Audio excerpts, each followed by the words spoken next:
Nous avons, il y a quelques semaines, bien sûr, fêté cette magnifique fête des semaines, appelée aussi Pentecôte, et aussi fête de la moisson. Il s'agit bien sûr de la moisson des blés. Et vous savez, pour les descendants du peuple physique de Dieu, d'Israël, le Créateur aurait donné la Torah au jour de cette fête.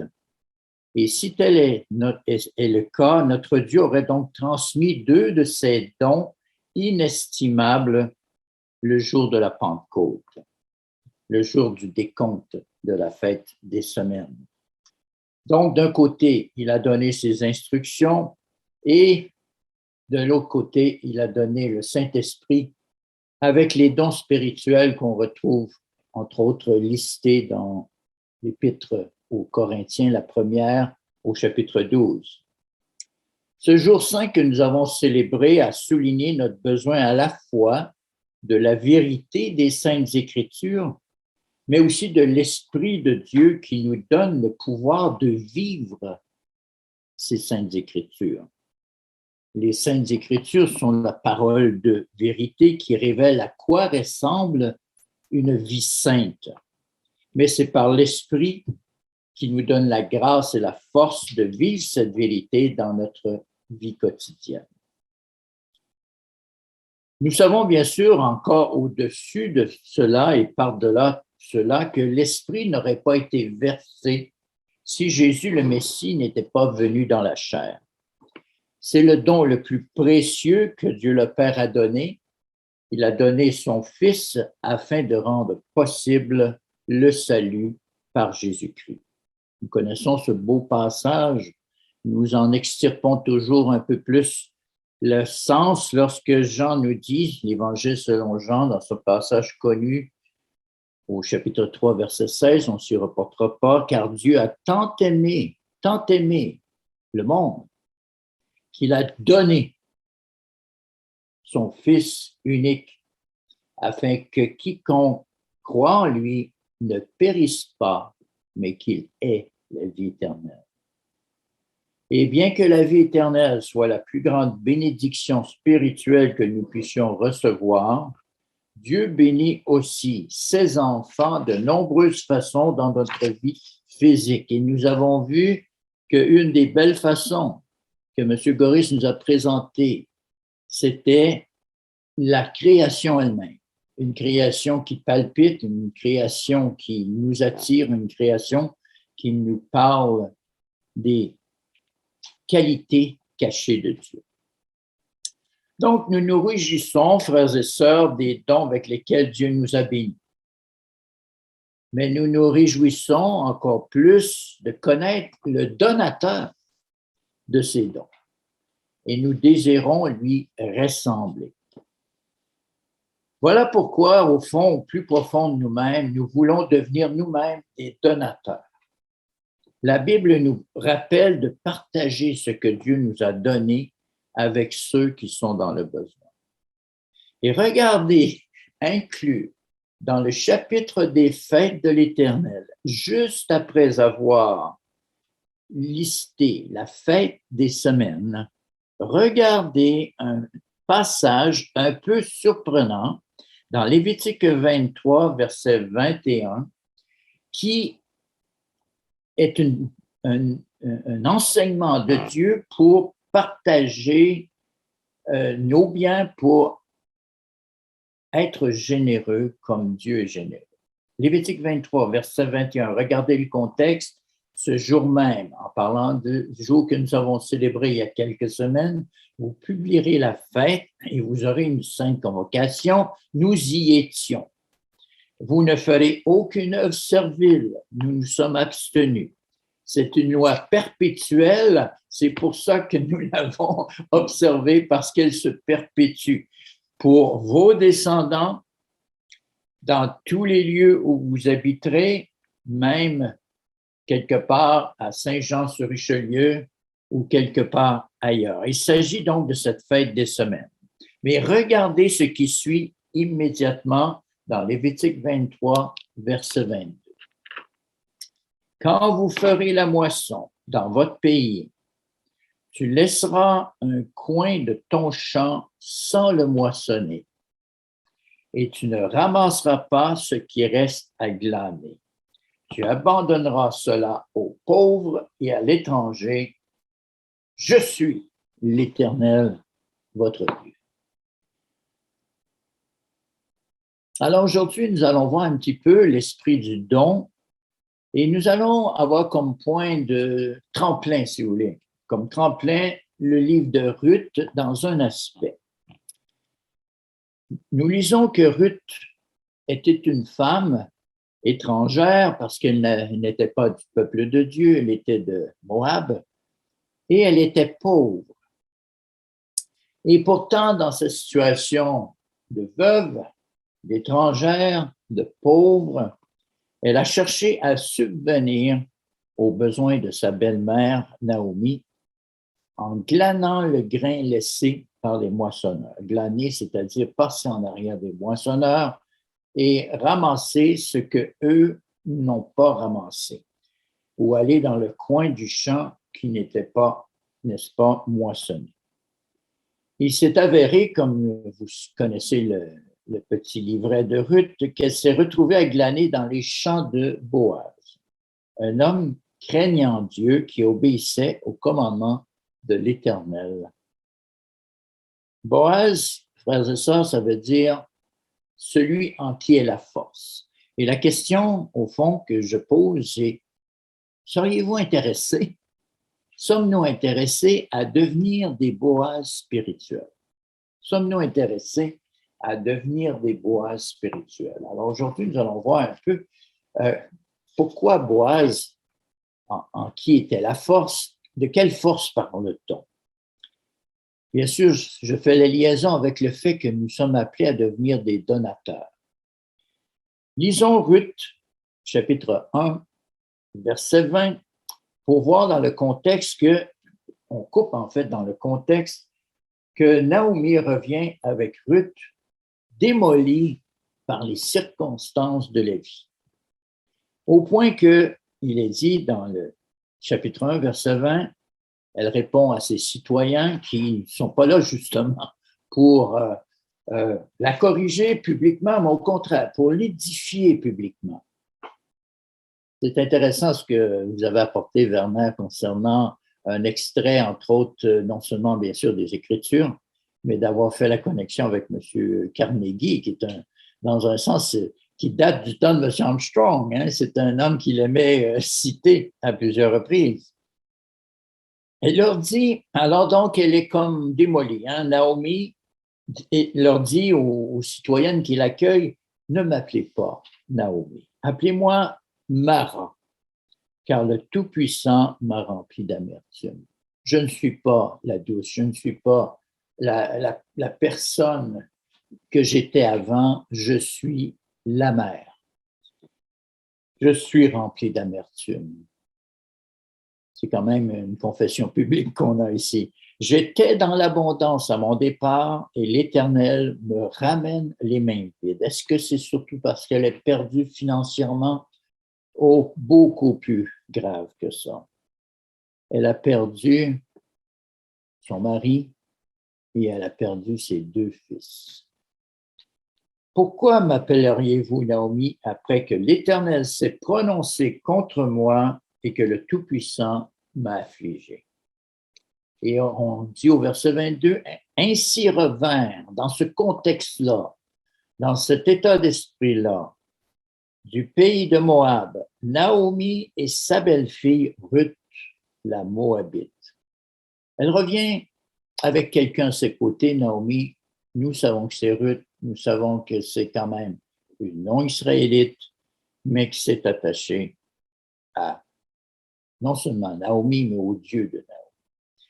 Et elles arrivèrent à Bethléem au commencement de la moisson des orges. C'est pour ça, bien sûr, que ce petit livret de Ruth est lu par Israël, par les Juifs notamment, au temps de la moisson des orges, qui est bien sûr le temps de la Pentecôte. Alors, le récit continue au chapitre 2. Naomi avait un parent et de son mari, ça c'est important, C'était un homme puissant et riche de la famille d'Élimélec et qui se nommait Boaz. Il se nommait En qui est la force. Et Ruth, la Moabite, dit à Naomi, laisse-moi, je te prie, aller glaner des épis dans les champs. Donc, on a ici une relation très respectueuse entre la belle-mère, Naomi, et sa bru, Ruth. Elle est là pour prendre soin de sa belle-mère et c'est pour ça qu'elle va demander la permission dans un sens de la laisser pendant la journée pour aller travailler parce que Naomi l'a instruite sur les lois d'Israël, sur les principes, dont celui qui est donné dans Lévitique 23 que nous avons vu, celui de la générosité, celui d'être donateur. Mais bien sûr, dans une relation où chacun, dans un sens, est en train d'échanger. Un apporte son travail et l'autre laisse disponible certains biens. Et verset 3, il est dit, elle alla glaner dans un champ derrière les moissonneurs. Remarquez, il se trouva par hasard. Ça, c'est intéressant comme petite expression. C'est bien traduit par Louis II parce que n'oubliez pas qu'il s'agit du point de vue humain ici. C'est selon les humains, c'était par hasard que la pièce de terre appartenait à Boaz, qui était de la famille d'Élimélec. Mais c'était dans le plan de Dieu. Pour Dieu, ce n'était pas un hasard. Il a dirigé les circonstances. Alors, nous allons essayer de voir maintenant un peu plus le point de vue de cette histoire, mais du côté de Boaz. Et la question, c'est, voulons-nous nous identifier à lui? Parce que lui-même, dans un sens, représente quelqu'un. Verset 4. Et voici, Boaz vint de Bethléem. Alors, le petit village, n'est-ce pas, quand même, auquel étaient adjacents des champs. Alors, il vint du village et il dit au moissonneur que l'Éternel soit avec vous. C'est un peu intéressant. Autrement dit, soyons reconnaissants, hein, parce que l'Éternel doit être avec vous si on regarde le fait que nous avons le privilège d'avoir une moisson. Mais voyez-vous déjà un trait caractéristique de Boaz, c'est aimons-nous bénir les gens qui nous entourent. Est-ce que nous sommes dans cet état d'esprit d'arriver et de vouloir que Dieu bénisse les gens? Et regardez que la réaction, c'est un village assez, on pourrait dire exceptionnel. Hein? Il a certaines caractéristiques d'un village du monde à venir ici.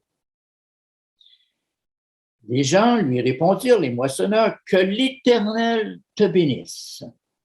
Et Boaz, à ce moment-là, va remarquer qu'il y a parmi les moissonneurs et les moissonneuses une femme qu'il ne connaît pas. Et Boaz dit à son serviteur chargé de surveiller les moissonneurs, donc c'est quand même organisé, c'est un gros travail, à qui est cette jeune femme? Est-ce que, frères et sœurs, nous sommes intéressés à d'autres personnes au travail? Est-ce que nous regardons autour de nous pour voir les nouvelles personnes ou même d'anciennes personnes vers lesquelles nous pouvons avoir une influence positive? On a cité un tantôt M. Carnegie qui parlait justement d'étirer ou d'élargir notre influence par l'amitié, par l'accueil des autres. Alors, le serviteur ici, chargé de surveiller les moissonneurs, répond que c'est une jeune femme moabite qui est revenue avec Naomi au pays de Moab. Et remarquez qu'il va même citer la première rencontre qu'elle a eue avec lui, ce serviteur. Elle a dit « Permettez-moi ». Wow, on voit ici l'honneur, le respect. Permettez-moi de glaner et de ramasser des épis entre les gerbes derrière le moissonneur. Alors, Ruth a été bien enseignée qu'on ne précède pas, on suit. Hein? Et depuis ce matin qu'elle est venue, elle a été debout jusqu'à présent et ne s'est reposée qu'un moment dans la maison. Nous avons peut-être certains d'entre nous vu certaines peintures, hein, comme les glaneuses, et nous voyons que ces femmes, lorsqu'elles ramassent la moisson, sont debout, mais courbées. Hein? Je ne sais pas si vous avez déjà été aux fraises. Hein? C'est pas facile. Hein? Moi, j'aime les fraises, mais je trouve ça très dur pour le dos de cueillir. Quitte à me mettre à genoux, quitte à m'asseoir à terre pour en cueillir, parce que c'est difficile de travailler debout, courbé. Mais c'est ce qu'elle a fait. Et le serviteur a remarqué son zèle. La question qu'on peut se poser, participons-nous à la création d'une atmosphère où les gens parlent positivement comme ce serviteur des autres, ne sont pas racistes ni chauvins, ils ne parlent pas contre les immigrants ici, ils sont dans une atmosphère d'accueil, une atmosphère édifiante. C'est pas facile, n'est-ce pas? Dans notre milieu de travail, on va rencontrer souvent des courants contraires. Nous devons être de ceux qui, justement, nous positionnons pour les valeurs des Saintes Écritures. Alors maintenant, voyons Boaz. Boaz dit à Ruth, écoute, ma fille ne va pas glaner dans un autre champ, ne t'éloigne pas d'ici, reste avec mes servantes, regarde. On est au verset 9, hein, chapitre 2, 9, où l'on moissonne dans le champ et va après elle. J'ai défendu à mes serviteurs de te toucher. On en est quand même dans une société encore humaine, charnelle. Ce n'est pas, il y a une interdiction formelle. Moi, je me positionne pour les personnes vulnérables. Je décide, dit Boaz, de prévenir. C'est bien. Et quand tu auras soif, tu iras au vase et tu boiras ce que les serviteurs auront puisé. Alors, nous avons bien sûr ici un exemple d'une bonne supervision. Un bon superviseur, un bon père, une bonne mère, une personne qui est bénévole, va penser à la protection des autres, va penser au bien-être. Est-ce que nous les faisons sentir qu'ils ont une place parmi les autres? Ça peut être la question, bien sûr, lorsque aussi vient une nouvelle personne à l'Assemblée. Remarquez la réaction assez appréciative de Ruth. Alors, je ne suis pas sûr qu'on ferait ça aujourd'hui, cette marque on peut dire, de politesse extrême ici. Alors, elle tomba sur sa face et se prosterna contre terre et elle lui dit, comment ai-je trouvé grâce à tes yeux pour que tu t'intéresses à moi qui suis une étrangère. Alors ici, c'est l'étonnement de Ruth face à la gentillesse de Boaz. Elle demande pourquoi il avait, ou qu'est-ce qui avait attiré l'attention de Boaz, et Boaz répondit, on m'a rapporté des cancans. Non, on m'a rapporté tout ce que tu as fait pour ta belle-mère depuis la mort de ton mari et comment tu as quitté ton père et ta mère et le pays de ta naissance pour aller vers un peuple que tu ne connaissais pas auparavant. Boaz, donc, s'est rassuré. Il transmet l'information positive qu'il a reçue, il la donne à Ruth et donc il continue à édifier. Et là, il va même, dans un sens, faire une prière, si on peut mettre ces mots-là, devant elle et pour elle, sous forme, on pourrait dire, de bénédiction. Que l'Éternel te rende ce que tu as fait et que ta récompense soit entière de la part de l'Éternel, le Dieu d'Israël, sous les ailes duquel tu es venu te réfugier. Et c'est ça, hein, cet esprit d'accueil, cet esprit de dire, wow, on voit que tu as fait des efforts pour rejoindre le Dieu vivant, le Dieu du peuple de Dieu. Elle dit, oh, que je trouve grâce à tes yeux, mon Seigneur, car tu m'as consolé. Wow. Un Boaz, c'est au fond un consolateur aussi. Celui en qui la force est aussi le consolateur, car comment? Tu as parlé à mon cœur, au cœur de ta servante, et pourtant, moi, je ne suis pas comme l'une de tes servantes.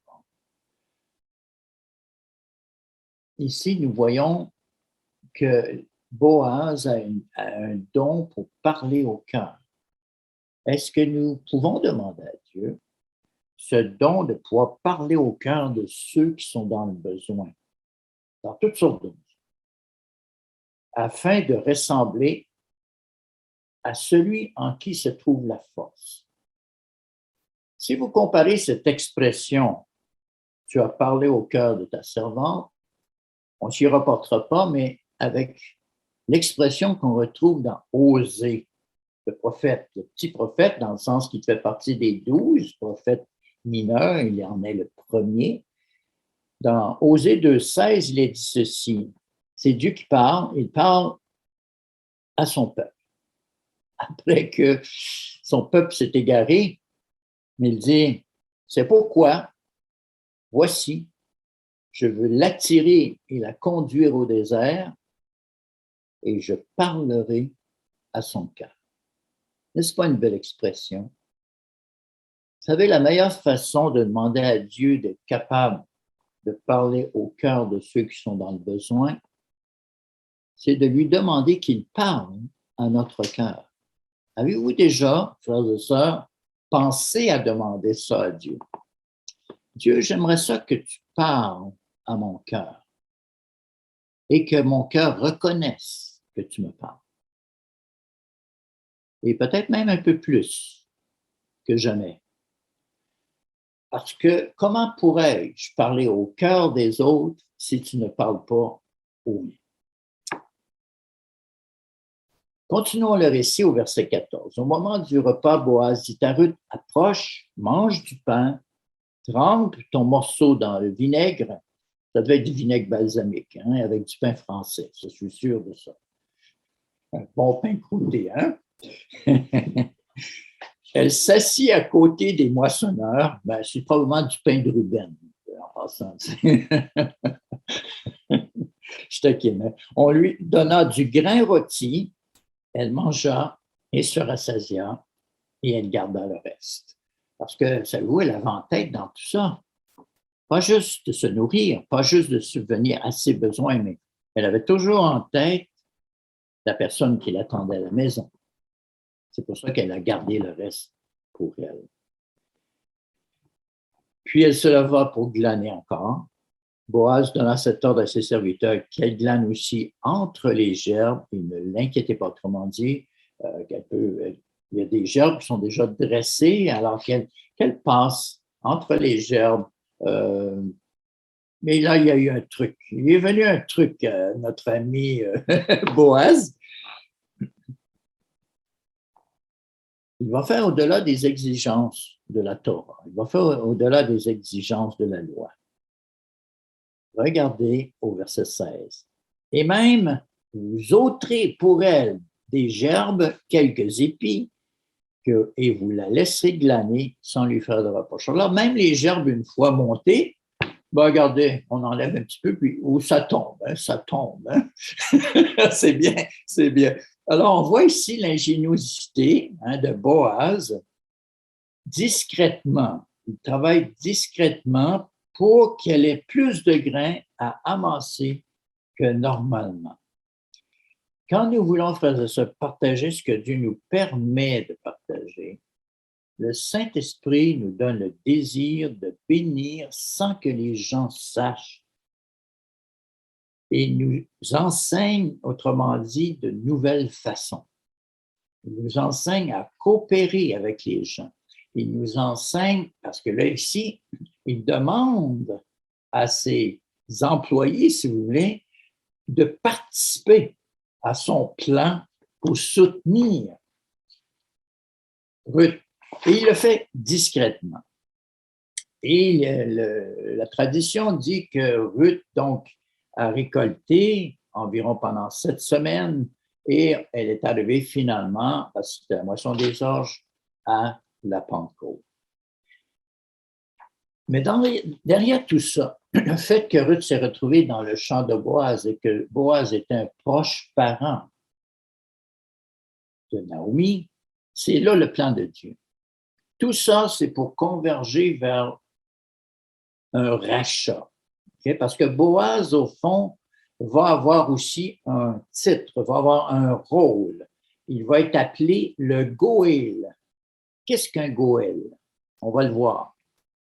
Le plan de Dieu était que Boaz agisse donc comme le parent rédempteur ou le parent, et là je vais inventer le mot français, le parent racheteur, celui qui allait racheter. Et à ce moment-là, Naomi, le sachant, elle a conçu un plan d'action pour que Ruth ne vive pas le reste de ses jours en tant que veuve appauvrie. Elle a pensé à la loi, à la Torah, qui disait lorsque un mari meurt sans laisser d'enfant, que quelqu'un, le plus proche parent, marie la veuve s'il est lui-même, bien sûr, célibataire, et il suscite à ce frère décédé une postérité. Alors ça, c'était la loi. Alors, et Naomi a dit, mais Boaz a ce droit. Il est le Goël potentiel. Et c'est là qu'elle a pensé, et c'était audacieux, d'envoyer Ruth au bon moment, au moment du battage, au moment où Boaz allait battre le grain à l'ère de battage. Et une fois ce travail terminé, elle connaissait ses habitudes, c'était facile à s'enquérir. Et il demeurerait là, comment dire, à veiller au grain, c'est le cas de le dire, fatigué, épuisé de son travail, mais heureux d'avoir terminé cette partie de la moisson. Alors, c'est ce qui s'est passé. On sait que Boaz s'est endormi, on pourrait dire, au pied de son grain, ou sur son grain, en fait très proche du grain.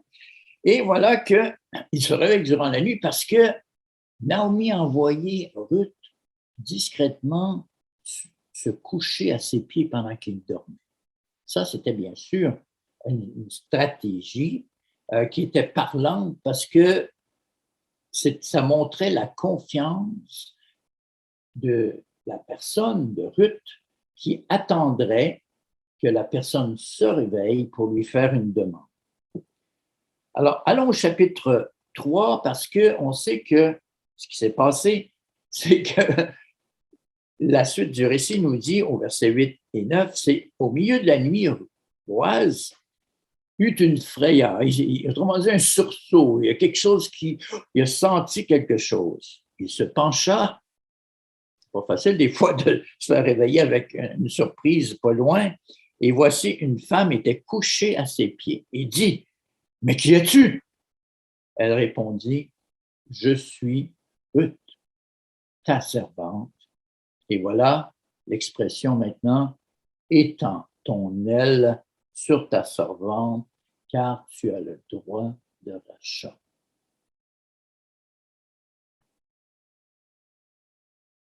Ce qui est intéressant, Boaz n'était pas le premier qui avait ce droit de rachat. Et il aurait pu tout simplement, dans son esprit, dire « Ouf,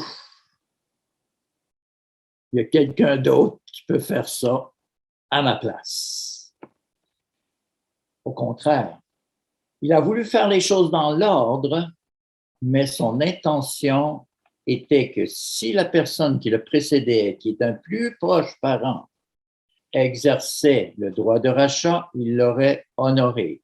Mais s'il ne l'exerçait pas, il allait sauter sur l'occasion de bénir Naomi, de bénir Ruth et d'accomplir, ça, c'est ça qui est étonnant, j'espère que vous comprenez, d'accomplir une parole des Saintes Écritures. N'est-ce pas merveilleux quand on est en position d'accomplir une parole des Saintes Écritures? Il ne nous est pas donné d'accomplir toutes les paroles des Saintes Écritures. Mais lorsque nous avons cette occasion, comme celle-ci, dans l'esprit d'être des donateurs, nous pouvons sauter sur l'occasion. Ou nous pouvons la laisser passer. Bien sûr, l'exemple de Boaz, c'est de sauter sur l'occasion. Jacques, le frère de Jésus, a compris l'importance d'une vie qui donne. Il écrit ces mots profonds dans sa lettre, dans la lettre de Jacques, chapitre 1, verset 27.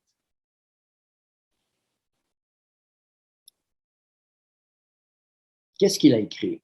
La religion pure et sans tache devant Dieu, notre Père, consiste à visiter les orphelins et les veuves dans leurs afflictions et à se préserver des souillures du monde.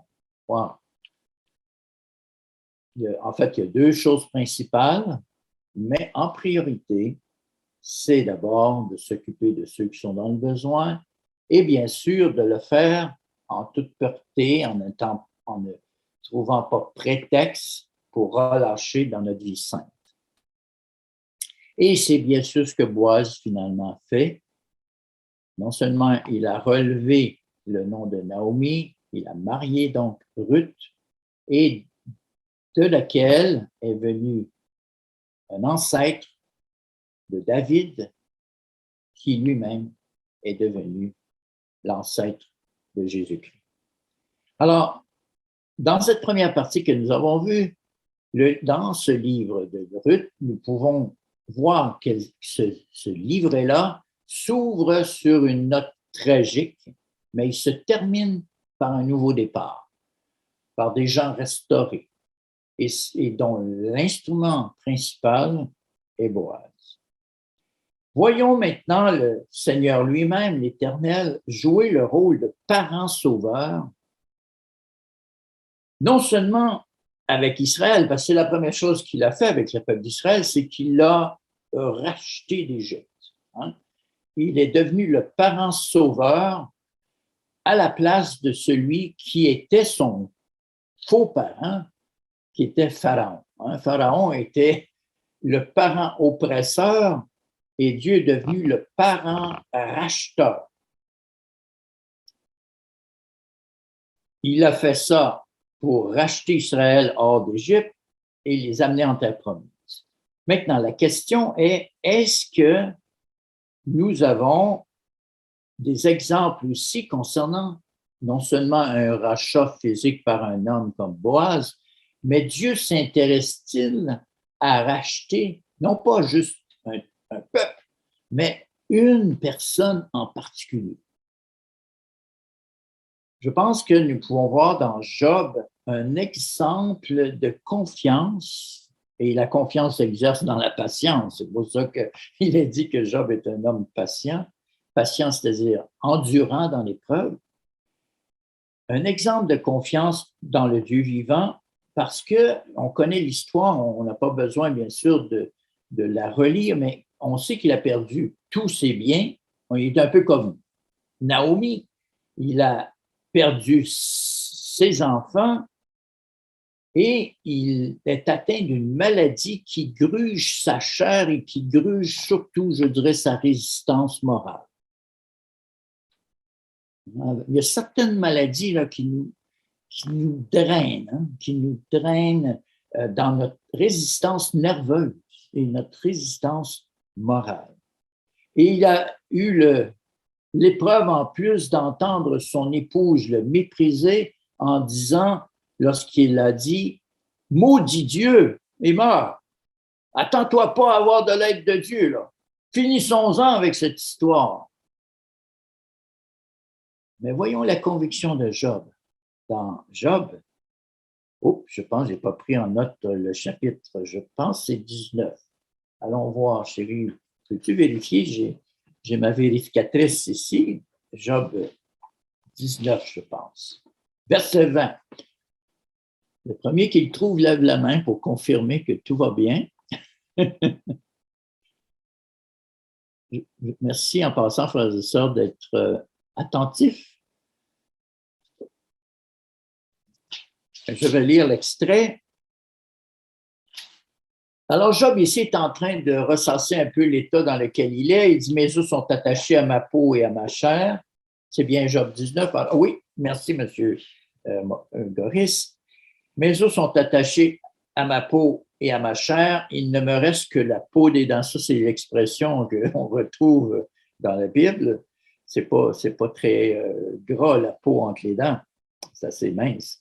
Ayez pitié de moi, vous, mes amis, car la main de Dieu m'a frappé, un peu comme Naomi a été frappée, selon le langage biblique ici. Mais descendons au verset 25. Malgré cette situation accablante, une conviction qu'il existe un Goël, un grand Rédempteur. Mais je sais que mon Rédempteur, mon Goël, mon Boaz est vivant et qu'il se lèvera, le dernier sur la terre. Quand bien ma peau serait détruite, il se lèvera. Quand je n'aurai plus de chair, je verrai Dieu, je le verrai, il me sera favorable. Mes yeux le verront et non ceux d'un autre. Mon âme languit d'attente au-dedans de moi. Et pourtant, frères et sœurs, nous aussi, nous savons que notre Rédempteur est vivant. Nous savons que ce rachat est déjà amorcé. Nous savons que nous avons été rachetés, mais nous attendons, n'est-ce pas, cette manifestation de ce grand rachat lorsque Dieu nous accordera, bien sûr, la vie éternelle glorieuse. Voyons maintenant un autre passage. Parce qu'au fond, ce qui est arrivé à Ruth, lorsqu'il a demandé à Boaz d'étendre son aile, voyons une expression semblable dans Ézéchiel 16, 18, qui montre que Dieu veut faire la même chose avec son peuple. Je passais près de toi, je te regardais, il parle d'Israël, et voici ton temps était là, le temps des amours. C'est un langage que Dieu adopte pour parler de la proximité que Dieu veut avoir avec son peuple. Il l'appelle le temps des amours. Est-ce que nous sommes dans le temps des amours? J'étendis sur toi le pan de ma robe. Je couvris ta nudité. Je te jurai fidélité. Je fis alliance avec toi, dit le Seigneur, l'Éternel, et tu fus à moi. Donc, ce rachat d'Israël, illustré par un geste de couvrir de son aile, couvrir du pan de son vêtement. Comme on l'a vu tantôt, Dieu l'a fait avec Israël dans le désert. Il l'a fait avec l'assemblée des saints, les restes d'Israël, à qui les gens de toutes les nations se sont greffés. Nous sommes de ceux-là.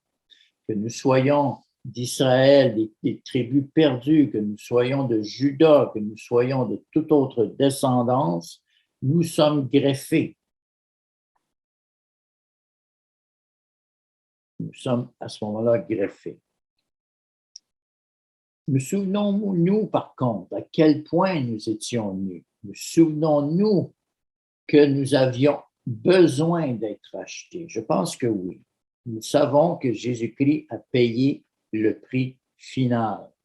Ne l'oublions pas, frères et sœurs, c'était la faute de certains frères, même beaucoup de frères, dans une église parmi les 7 choisis par Dieu sur la route postale de l'Apocalypse quand il dit, entre autres aux frères de l'Église de Laodicée, tu ne sais pas que tu es malheureux, que tu es misérable, pauvre, aveugle et nu. Tu ne le sais pas. Et Dieu nous le rappelle assez souvent, je l'espère, pour qu'on ne l'oublie pas. Alors, nous sommes parfois dans des positions où on se sent vulnérable. Et nous pouvons demander à Dieu, Dieu couvre-nous, Dieu couvre-nous, Dieu couvre ma maladie par ta guérison. Étends ton aile sur moi. Couvre mon manque financier.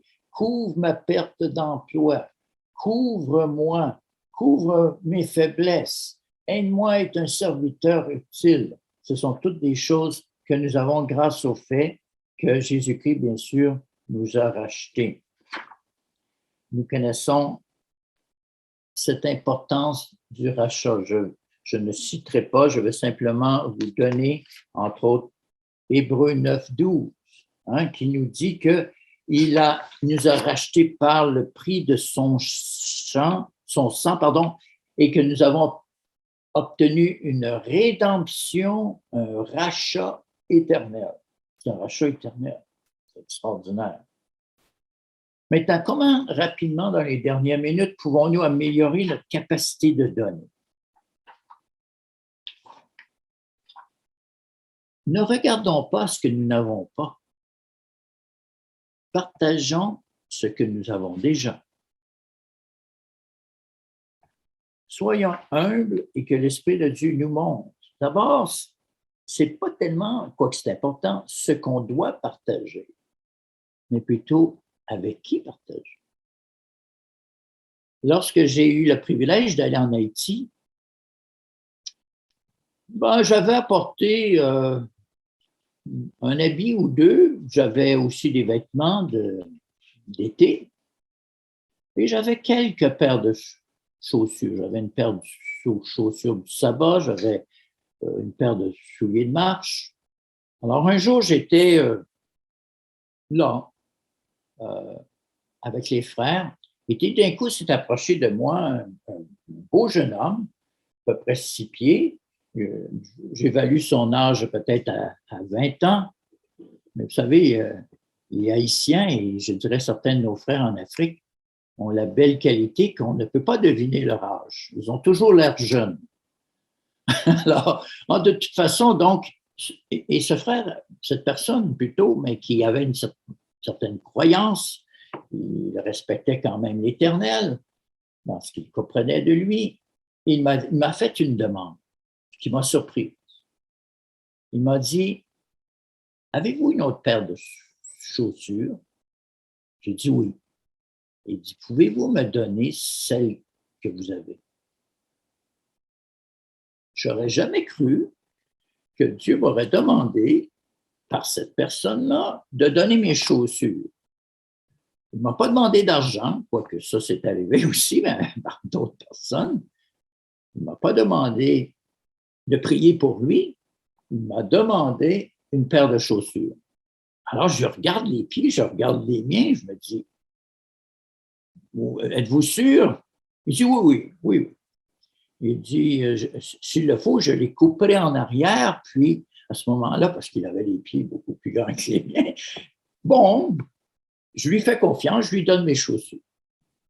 Dans le sens qu'il se débrouillera avec, il n'y a pas de problème. Mais il revient me voir quelques temps après et il me montre de nouvelles chaussures qu'il avait. Il dit, regardez, grâce à vos chaussures, j'ai pu les échanger contre celles-là. Alors finalement, il était encore plus futé. il a pensé, pourquoi les couper si je peux les échanger pour une de ma pointure?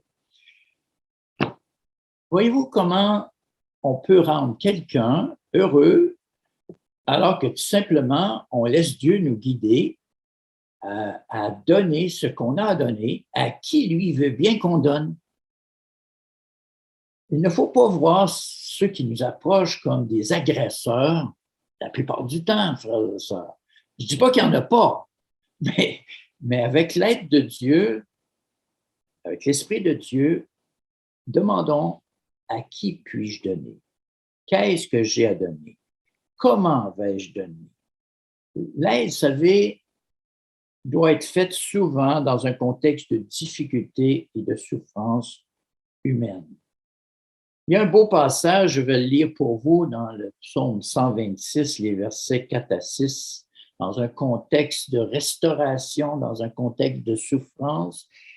Il y a une prière. Éternel, ramène nos captifs. Éternel, donne à ces réfugiés un abri, que ce soit en ceux d'Ukraine ou ceux d'ailleurs, comme des ruisseaux dans le Midi.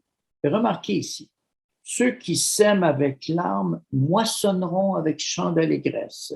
Celui qui marche en pleurant quand il porte la semence revient avec allégresse quand il porte ses gerbes. Il y a des occasions où donner n'est pas facile, où les circonstances sont douloureuses. Quand on donne un temps pour une personne de la famille qui est malade, quand on la visite, ce n'est pas toujours le party. C'est pas toujours encourageant. Le moral, des fois, baisse. Mais celui qui sème en pleurant ou qui marche en pleurant quand il porte la semence revient avec allégresse quand il porte ses gerbes. Malgré les difficultés, frères et sœurs, soyons des donateurs joyeux quand nous le faisons. Nous voulons être la main de Dieu aujourd'hui. Dieu aime, bien sûr, qui donne avec joie. Un petit exemple. Un frère que j'ai connu avait une habilité. Il était mécanicien de voiture. Oh, pas qu'il avait vraiment pris des grands cours de mécanique, mais il avait un don manuel. Mais savez-vous qu'il aimait tellement aider les gens qu'il a appris, quand quelqu'un avait besoin de réparer sa voiture, parce qu'il n'avait pas beaucoup de temps, il avait appris à demander à Dieu à chaque fois que la voiture était devant lui, « Mon Dieu, montre-moi où est le problème. » Alors, il le trouvait rapidement. Maintenant, « Mon Dieu, donne-moi la solution pour réparer la voiture. » Et il expliquait comment Dieu lui donnait la solution. Pourquoi? Parce qu'il voulait aider les gens. Il réparait, bien sûr, il le faisait à temps perdu, il avait un métier, mais c'était, on pourrait dire, son acte de service. Au point qu'avec le temps, il est devenu le bon samaritain des voitures en panne sur la route. Dès qu'il voyait une voiture en panne, il arrêtait. Alors, il est possible d'exercer la voie du donateur, d'être un donateur, dans les moyens que Dieu nous donne. Laissez Dieu nous montrer comment compenser pour les inégalités ou les affaires mal bâclées. On peut être des compensateurs, on peut être des équilibreurs, permettez le mot. Je pense à un autre frère. Ce frère-là a vu que son superviseur à lui, qui s'occupait de louer des salles pour son assemblée, traitait de façon plus ou moins supérieure, inférieure, le concierge qui s'occupait de la salle. Alors, il était dans une position un peu délicate. C'était pas tellement facile de parler à son superviseur. Alors, ce qu'il faisait pour équilibrer les choses, il donnait un petit don en argent de sa poche pour encourager le concierge, qui, à ce moment-là, trouvait « Ah, c'est des gens gentils, les gens de l'Église de Dieu. » En passant, le superviseur donc de ce frère était un jeune ministre qui avait encore beaucoup à apprendre. Dieu nous met en position où on peut aussi compenser, on peut aider, on peut supporter. Soyons ouverts aux besoins des étrangers. Nous représentons l'espoir pour eux et l'abondance.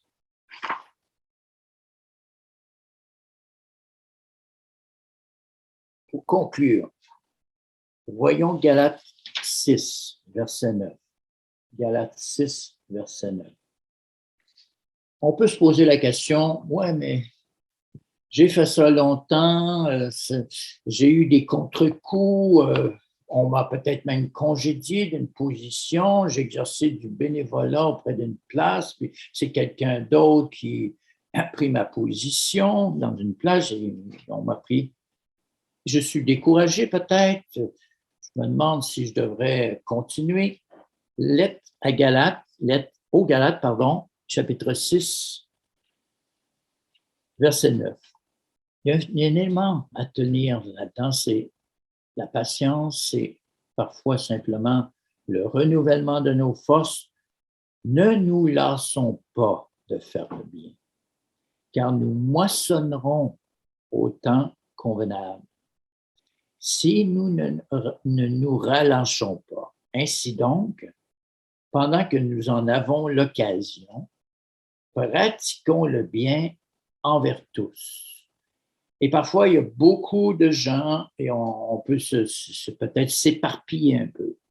Où doit être notre focus? Il est à la fin du verset. Et surtout envers les frères en la foi. On peut être surpris parfois comment Dieu peut montrer la présence de son esprit dans ce que Dieu va inspirer certains de nos frères à faire pour d'autres frères. Souvent, bien sûr, c'est très discret. Mais je me souviens d'avoir à un moment donné fait une petite annonce. J'ai dit, il y a un frère qui est cloué à la maison, il ne peut pas aller faire son épicerie parce qu'il est handicapé. Est-ce que quelqu'un aimerait s'en occuper? Alors, quelqu'un est venu me voir, il a dit, moi. Je regardais la personne, je dis, oh, il n'est pas du genre à faire ça. Il va peut-être le faire une fois ou deux, mais je suis sûr qu'il va se fatiguer. Il va avoir fait sa bonne action. Et j'ai appris que ça fait déjà plus d'1 an qu'il continue à rendre service à ce frère dans le besoin. Pour lui, ça fait partie maintenant de sa voie d'être un donateur, de donner.